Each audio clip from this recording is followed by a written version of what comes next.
Hey guys, welcome to my channel. This is my channel जय मां शीतला देवी। कैसे हैं आप सब? तो ये बहुत ही ज़्यादा पूछा गया सवाल है। इसमें मैं जो कवर अप करने वाली हूँ कि थर्ड आई को ओपन होने में कितना टाइम लगता है, थर्ड आई हम कैसे ओपन कर सकते हैं, क्या थर्ड आई ओपन होने पर हमें भूत प्रेत पिशाच दिखते हैं, क्या हमें डर लग सकता है या हम हैंडल कर सकते हैं थर्ड आई ओपन होने के बाद, क्या हमारे अंदर इतनी कैपेबिलिटी आ जाती है कि अगर हमें दिखने भी शुरू हो गए तो हम उसको हैंडल कर सकें, या फिर हम डायरेक्टली थर्ड आई ओपन करते हैं तो कितना समय लगता है, उसके क्या फ़ायदे हैं, क्या नुकसान है। ये जितने भी बहुत ज़्यादा क्वेश्चंस पूछे जाते हैं और ऐसे लोग आते भी हैं मेरे पास। मेरी माँ तो सीधा बहुत लोगों के लिए मना कर दी। मेरी माँ ने कि नहीं सिखाना है लोगों को, क्योंकि इनके मन में लालच है। और मैं सीरियसली बोलूँ, माँ नहीं भी मना करती ना तो भी मैं नहीं सिखाती थी, क्योंकि ये विद्याएँ नहीं सीखी जा सकती ऐसे लालच में आके। आपको स्पिरिचुअल होना ही पड़ेगा अगर आपको थर्ड आई ओपन करनी है तो। अगर आप बिना थर्ड आई बिना स्पिरिचुअल होकर के अगर आप थर्ड आई डायरेक्टली यहाँ पे फोकस करते हो, बहुत लोग मूर्ख है जो त्राटक करते हैं डायरेक्टली। लेकिन मैं क्या बोलूँ, मतलब आप अगर डायरेक्टली त्राटक कर रहे हो और नीचे के चक्र नहीं खोल रहे हो तो क्या होगा वो सुन लो। थर्ड आई डायरेक्टली खोलोगे ना, डायरेक्टली उस पर ध्यान लगाओगे, बहुत त्राटक करोगे, कुछ करोगे, तो पहली चीज़ तो ये है कि थर्ड आई कभी नहीं खुलेगी तुम्हारी। दूसरी चीज़ ये है कि आपके सर में बहुत ज़्यादा दर्द रहेगा, ऑन ऑफ होते रहेगा। आपको लगेगा ये क्या हो गया, कोई ब्लैक एनर्जी तो नहीं आ गई मेरे साथ। तो ऐसा बिल्कुल नहीं होता है। थर्ड आई अब जब ज़्यादा इधर पे ध्यान देते हो ना, तो वहाँ की जो चक्रास है वो फटने शुरू हो जाते हैं। और ऐसे भी केसेस आए हैं जो मैंने चेक करे हैं कि उनके सारे चक्रास ओपन है और थर्ड आई ब्लॉक हो चुकी है। वो कभी भी नहीं खुल सकती है, क्योंकि वो डिस्ट्रॉय हो चुकी है, पूरी की पूरी उन्होंने तबाह कर दिया उधर ध्यान लगा लगा के। तो अगर आप स्पिरिचुअल नहीं हो और डायरेक्टली थर्ड आई खोलना चाहते हो तो this is a bad option. आप प्लीज़ इसके साथ मत जाइए। और जो भी आपको बोलता है कि नहीं, बिना स्पिरिचुअल होकर आप हमें इतनी इतनी फ़ीस दे दो, हम आपकी थर्ड आई खोल दोगे, तो बिल्कुल गलत है, पूरा का पूरा फ्रॉड है।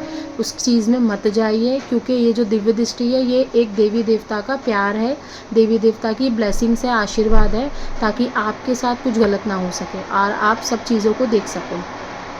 दूसरी चीज़ ये है कि दिव्य दृष्टि में क्या क्या चीज़ें समाहित होती है। दिव्य दृष्टि में बहुत सारी सिद्धियाँ और बहुत सारी शक्तियाँ समाहित होती है।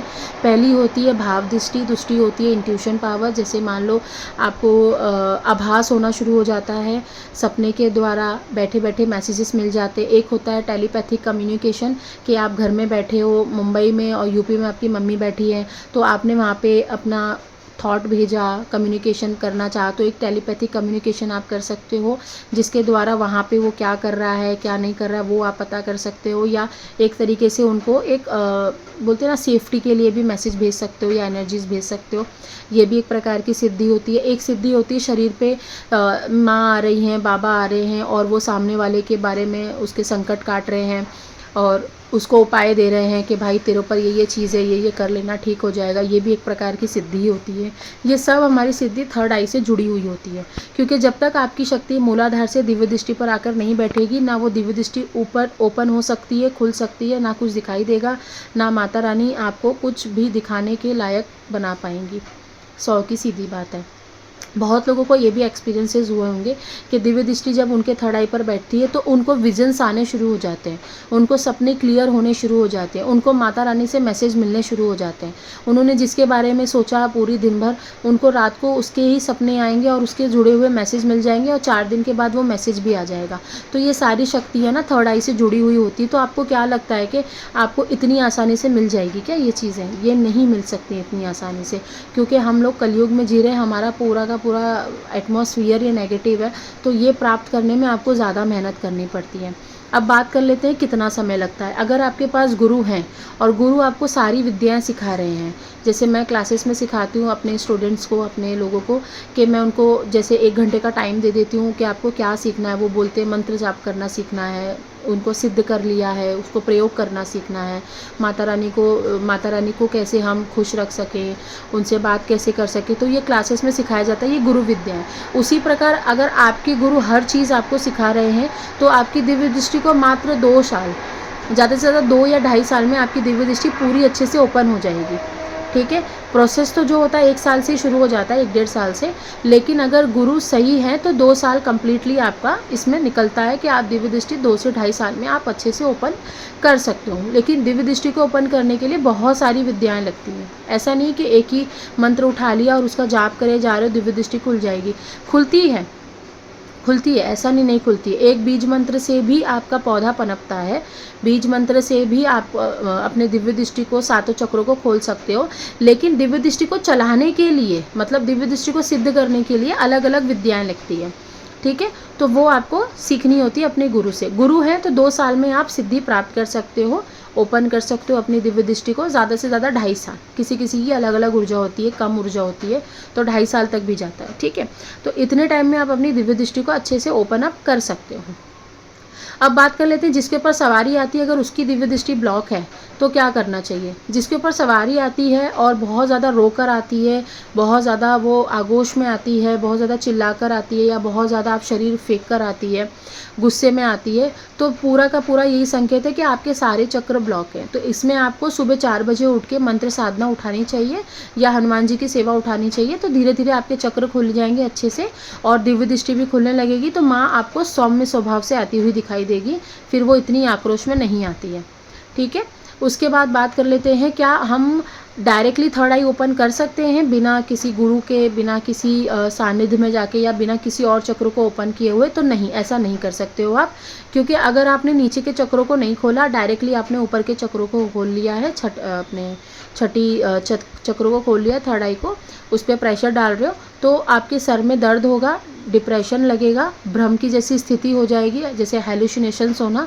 अपने ही लोगों पे शक करना, अपने ही लोगों से लड़ाइयाँ करना, अपने ही लोगों के बारे में उल्टे सीधे थॉट्स रखना कि ये देखना आएगा तो मुझे मारेगा, लेकिन ऐसा कुछ नहीं होता है, खाली ये भ्रम पैदा हो रहे हैं। सर में बहुत ज़्यादा हेडेक रहना, कितना भी इलाज करा लिया, दवाई कर ली, सर में से दर्द नहीं जा रहा है। उसके बाद आपको कोई भी मैसेजेस नहीं मिलना यूनिवर्स से कि आगे क्या होने वाला है, आपका क्या नहीं होना, क्योंकि थर्ड आई की तो यही स्पेशलिटी है ना कि आपको मैसेजेस मिलते हैं, आपको सिद्धियाँ शक्तियाँ मिलती है, बट ऐसा कुछ भी नहीं होगा, कुछ पॉजिटिव नहीं होगा। उल्टा आप डॉक्टर के पास जाओगे, बोलेंगे मेंटल असाइनमेंट में डाल दो, क्योंकि आपके बात करने का तरीका बदल जाएगा, आप एक पागल जैसी स्थिति में आ जाओगे, किसी को कुछ बोल दोगे, किसी के बारे में हंस दोगे, किसी को कुछ भी, मतलब कुछ भी कर सकते हो, मतलब अभी आप समझ जाओ, मतलब आपका एकदम दिमागी संतुलन हिल जाएगा।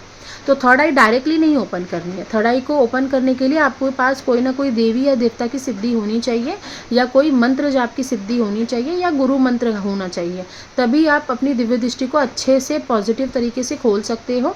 इसके अंदर बहुत सारी पावर होती है, बहुत सारी शक्तियाँ विराजित होती हैं। अगर इतना सा भी भूल चूक हुआ, गलती हुई, कमी हुई, या मान लो सामने वाले ने परीक्षा लेने की कोशिश करी देवी देवताओं ने, तो आपने गलत करा तो फिर से बंद हो जाती है। तो ये सब चीज़ों का ना प्रिकॉशंस लेना होता है, इसलिए गुरु लगता है, ठीक है। गुरु बता देता है, गुरु को पता होता है सब कुछ, ठीक है। अब मान लो कि अगर दिव्य दृष्टि खुल गई तो क्या हमें भूत प्रेत नज़र आते हैं, जिन जिन्नात नज़र आते हैं, तो इसका जवाब है हाँ, नज़र आते हैं। आपको भूत प्रेत भी नज़र आएंगे। आप किसी कब्रिस्तान से निकल रहे हो, शमशान से निकल रहे हो, आपको दिखेगा एक वाइट कलर की शेडो जा रही है। 12 बजे के बाद बाहर निकलोगे तो आपको पेड़ पे लटका हुआ कोई भूत दिख रहा है, पिशाच दिख रहा है। आप किसी होटल रूम में जा रहे हो तो आपको वहाँ पे भूत प्रेत दिख रहे हैं। आप किसी इंसान से मिल रहे हो तो सकता है उस समय आपको ना दिखाई दे, लेकिन एक तरीके का कम्युनिकेशन सपने में भी होता है।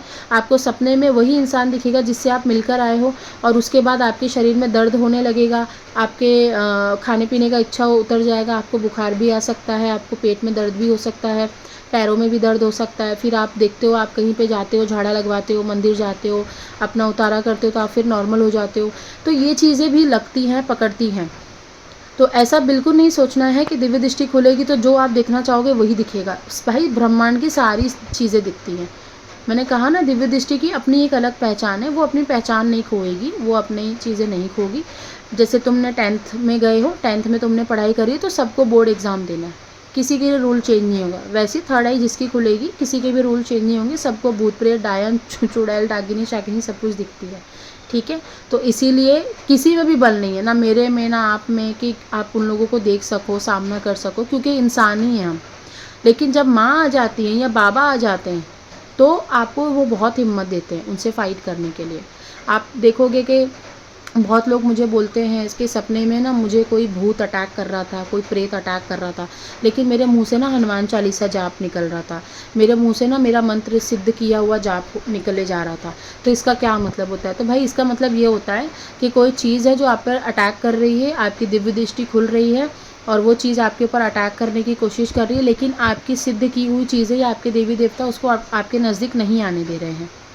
ठीक है, तो आपको इस चीज़ का बहुत ज़्यादा ध्यान देना है। डायरेक्टली अगर आप ये कर रहे हो, दिव्य दृष्टि ओपन कर रहे हो, तो आपको पितृ के दर्शन भी होते हैं। पितृ भी बोलते हैं मुझे ये नहीं मिला, या मैं बहुत खुश हूँ, या मैं खुश नहीं हूँ तो मुझे ये चढ़ा दे, मुझे ये खाना है, तो वो चीज़ें मांगते भी हैं। हाँ, उसके बाद इसी प्रोसेस में आपको देवी देवता के भी दर्शन होते रहेंगे। आप विष्णु जी की पूजा करते हो तो विष्णु जी के वाहन दिखेंगे, शिव जी की करते हो तो शिव जी के वाहन दिखेंगे, उनके उनसे जुड़ी हुई चीज़ें दिखेंगी। तो दिव्य दृष्टि पे बहुत सारी चीज़ें दिखाई देती हैं, ध्यान बहुत अच्छे से लगता है। अब कैसे पहचानें कि आपकी दिव्य दृष्टि जो ओपन हुई है बहुत अच्छे से हुई है? उसको पहचानने का तरीका ये है कि आपका ध्यान बहुत अच्छे से लगेगा, आपका पूजा पाठ में मन बहुत अच्छे से लगेगा, आप सामने वाले की रीडिंग बहुत अच्छे से दे दोगे, आपको सामने वाले के बारे में पता भी चल जाएगा, आपको शरीर में ज़्यादा पीड़ा नहीं होगी, दुख तकलीफ नहीं रहेगा। बहुत लोगों को होता है अरे मेरे हाथ में दर्द हो रहा है, मैंने इसकी चेकिंग कर ली, उसके बाद मेरी तबीयत ख़राब होगी, तो ऐसा बिल्कुल भी नहीं होगा जो पॉजिटिव तरीके से कर रहा होगा। तो इस चीज़ का आपको ध्यान देना है। बहुत सारी बातें हैं, अगर इसके बारे में और बातें जाननी होगी तो पार्ट 2 बना दूँगी, मुझे बता देना। ठीक है, तब तक इस चीज़ों को सीखो, समझो और सही में सही डिसीजन लेना सीखो, नहीं तो पूरी ज़िंदगी बर्बाद हो जाएगी, अगला जन्म लेना पड़ेगा इस चीज़ के लिए। तो थोड़ा सा सीरियस मैटर है। ठीक है, टिल देन बाय।